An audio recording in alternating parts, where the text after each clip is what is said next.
Bart exécuta une rotation, leva la lame et d'un seul coup trancha l'oreille de Homer. Mais pourquoi un père et un fils en venaient-ils à croiser le fer? Autrefois, Homer, dans sa jeunesse, était le plus grand guerrier de Rome. Grâce à sa force impressionnante, il avait conquis le trône. Mais même le plus puissant des combattants finit par vieillir. Bart hérita alors de sa couronne et un nouveau tyran vit le jour. À peine monté sur le trône, il déclara la guerre au dieu de la mer. Pourtant, son armée ne vit même pas le visage de la divinité avant d'être mise en déroute et de fuir en laissant armes et armures derrière elle. Bart attribue sa défaite à une invasion étrangère, impose une conscription forcée et dépense des sommes colossales pour ériger des murs afin de repousser l'ennemi. Aveuglé par le pouvoir, il finit par comprendre qu'aucune force humaine ne pouvait vaincre les dieux et que perdre face aux dieux de la mer était inévitable. Je réalise maintenant que je ne peux plus être votre empereur.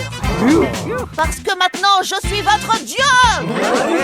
Dans sa prison, Homer posa les yeux sur l'armure rangée dans un coin. Il décida d'assumer ses propres erreurs et d'éliminer lui-même ce fils rebelle. Pour le provoquer, il l'humilia publiquement devant toute la population. Comme prévu, Bart entra dans une colère noire et voulut se battre, malgré les tentatives de sa mère pour l'en empêcher. Mais face au poids écrasant de Homer, toutes ses attaques furent vaines. Homer n'eut besoin que de la graisse de son ventre pour le projeter au loin. Profitant d'un moment de distraction, Bart sortit une épée dissimulée et la planta dans son père, tandis que Homer l'étranglait. Après la chute de Bart, Homer, épuisé par le poids de son corps, s'effondra à son tour et mourut. Marge, incapable de supporter la culpabilité et la douleur, s'empoisonna et mit fin à ses jours.